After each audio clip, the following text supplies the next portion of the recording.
Okay, well, Pat, I saw your hand, but let's get a response back there. Hi, I'm Maya Raff, and I'm the program director, and it's gorgeous to see many of you, and great to be a part of the conversation. The 5 student groups, there's actually 6 when you include the program, because there's Black Theater Ensemble, Mask and Bauble, Nomadic, Children's, and Improv. Then there's the theater program. The amount of students who are participating every semester is extraordinary, hundreds. And I think what I've seen in my time, which is 6 years here, is that there was that initial fear. And certainly as a program, we wanted to make sure that the co-curricular groups felt not only a sense of ownership, but relevance and centrality. So looking for points of intersection, looking for points of overlap, and also letting people define what do you want it to be. So what we noticed is there's much more collaboration across the different groups than there was. It had been, oh, I'm a nomad, I'm a BTE, I'm a Mask and Bauble. Now there's a lot of crossover there. There's also some folks who are, this is my home, this is my home. And we count the major as part of that we're part of that overlap. And I actually think that makes for the healthiest. There are no parameters of you must be a theater major, or if you're going to do that, you can't. Very consciously not, because of what you're speaking, I think, to Georgetown. I mean, partly it's Donn's legacy, and coming into an environment where there was so much creative love and generosity and pride in student initiative. It's also what Georgetown's about, which is student initiative and leadership. There is funding specifically for the co-curriculars we have nothing to do with, so that there can be these, I want to do this, I want to do this. And of course we've created that in the major as well. We have 2 student-written projects in our season this year. So I think that some of the fears were really important for us to have heard and respond to, but it's also really important to have this moment of saying, you know what, it's actually thriving here, there, and across. And part of why it thrives is because in the major, in the program show, in Mask and Bauble, in the Nomadic show, and in our co-productions, that we have people from across the university. And we've just kept that spirit of, it's about, do you have the passion? Do you want to make the work? Will you put yourself there? I'm sure that sounds great. What, I mean, are you able to arm the theater students with a firm sense of technique when they leave school? Oh, I mean, yes. Yeah. For the people who are saying they want to pursue the education, it's here in spades with rigor. We've got, the kind of placement record. You really get to choose where you want your home to be. I mean, students can speak more, but I mean, I think that I'm sharing part of what Miranda was saying, part of what's, yeah. Yeah, good. I think the exciting thing is, and I don't know if there's anybody who would disagree with this right now, it seems that theater, in whatever form, is incredibly alive and well at Georgetown. I think that's the most exciting thing. And whether it's in a more formalized program, which is wonderful because you hope that it grounds you in the technique and all the tools that you're going to need if you're going to go off as a performer or as in whatever other field of theater. But as long as that can coexist with that spirit of the Wild West and the independence and the initiative, because I think that what you may not realize as a student when you're so focused on your studies and everything is that when you get out there, if you're going to pursue this, you need major initiative. Almost more. It is. It's the Wild West out there in the real world, in the non-school world, and whether it's that you're going to go start an off-Broadway theater company in New York so that you can perform, or that you can write and submit something to a play festival, or start a theater company in New Hampshire, or start an improv troupe in Chicago. Whatever it is you're going to do, you need that initiative and drive, and you may not have the budget that a university program might give you, but if you're schooled in that, let's put on a show mentality and make it work, you're probably better armed than somebody else who's gone through an incredibly well-funded, well-structured program. Great. Pat? I was just going to comment. One of the things, I'm graduated from School of Foreign Service in '67, one of the 25 women in a class of 325 students. For most of you that are here, you can't imagine Georgetown without a full complement of women. My daughter graduated from here in 2005.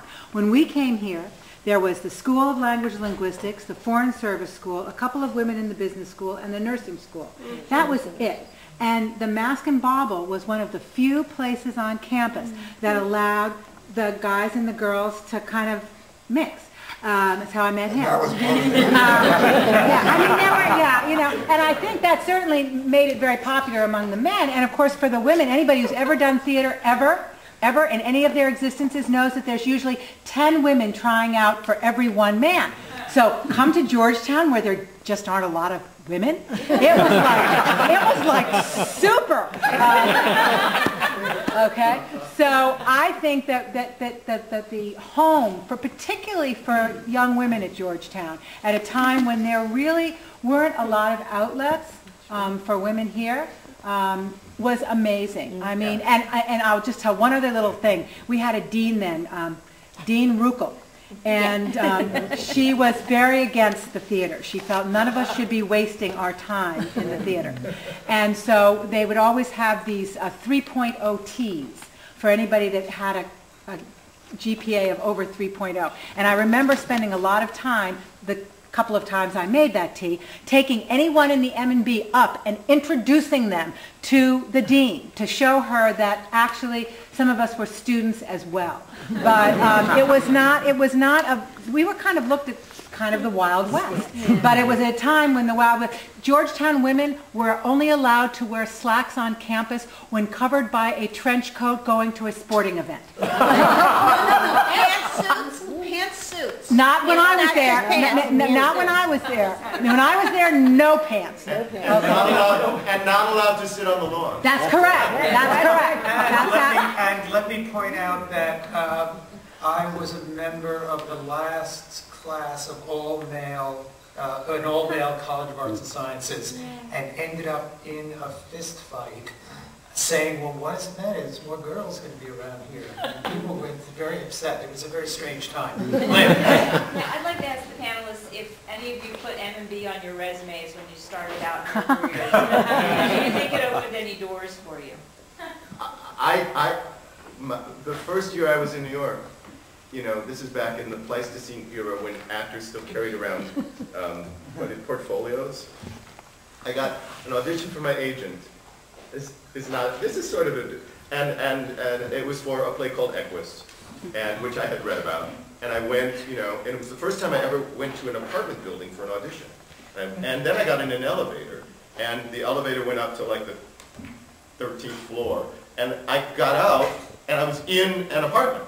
You know, the elevator opened, and you were in the hallway. And I, you know, I was a kid, and I stepped out, and I stepped right back in the elevator because, and this guy went, no, come on.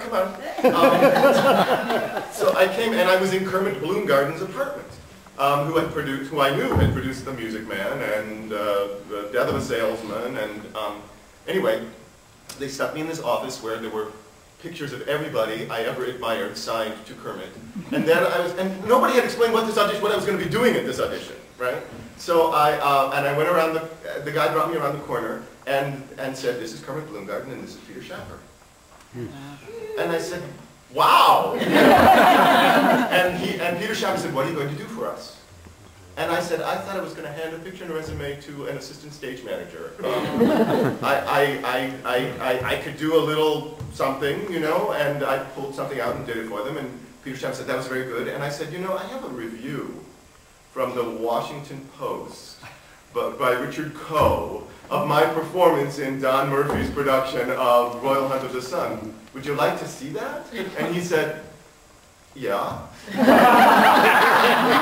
I opened my portfolio, and it was a really nice review, and I put it in front of him, and I got that job. So, you know,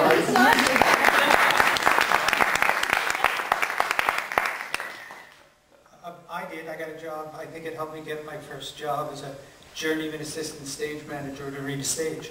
Yeah. I used, you know, this was on my resume. The resume wasn't that big. You had to put something on there, and it was what you started. I keep it on my CV to this day. So. When you're starting out, you put the credits you've got. Absolutely. They may not be on there now, but they were. And the other thing about the Wild West is, I seem to have spent my life running theater companies. I knew, because I had to do so much stuff at M&B, everything, you know, from sweeping the floor to building the sets, to designing the costumes, to doing the lights, to acting on stage, to directing the plays, to designing the season brochure, to throwing a cocktail party, which Lynn Pescata taught me how to do, because the drinking age was 18 when I was in DC, and we threw lots of cocktail parties. I had these skills. You know, I had been literally helping to, and as I got to be more advanced in the undergraduate program, running a theater, you know, and so I had these, I knew what things cost. I knew how to get things done. You know, that was my real education at Georgetown. Was great. Just 1 second. I've come back to the theater after many years, and I auditioned all the time here in Washington. And everything I did at Georgetown is on my resume, mainly because I was directed by Jack Hofsiss and Gus Kaikkonen, and I know that would get me something. much less, you know, getting up and doing, you know, the Fire Lawrence or something. They see those names, and it helps me. Great. Anything we could We do have well, really. Bill in the back. Yeah. I've got a different Wild West story, totally different. Junior year, I went to Donn and I said, you know, I've been looking through the files of the Mask and Bauble, and they used to take, they used to take shows on the road. Can we do that? We said, yeah, you go arrange that. Talk to the nuns there. Nobody from the Georgetown administration was involved at all. I was negotiating for Georgetown, and we set up a production of the King Louis Court Martial, a wonderful production that Donn brought up there. We just did things like that. It's amazing. And I think that goes back to this, that what I'm hearing that's really emerged for so many people is this sense of leadership that came out, because it's intriguing that so many people went on to found theaters or run theaters or serve in various capacities of taking on that responsibility, because we simply had to do everything when we were here. And I think we've got time for one more question. Yeah? I just wanted to pick up, Louis, on what you were saying about leadership, because for those of us who, as somebody said in the beginning, didn't choose to go into the theater, most of us that have Mask and Bauble experience, many of us are in leadership positions where we are. And I mean, it's amazing to me the life skills that I learned choreographing shows here at Mask and Bauble are so critical to what I do on an everyday basis, which is whether it's in the volunteer stuff I chair in the neighborhood or at work. And it's all about trying to bring people together to get them to do things that they wouldn't ordinarily think themselves of doing. And feeling comfortable about it and enthusiastic about it. Because there are a lot of people in Calliope shows who didn't know they were going to have to get on stage and tap dance until they were confronted by the choreographer.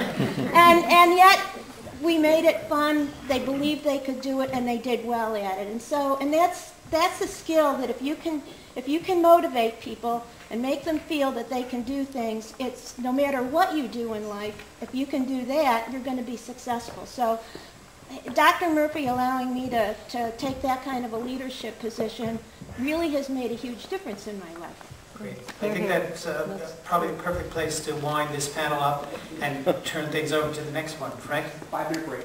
5-minute break? Yeah. And then we're back to the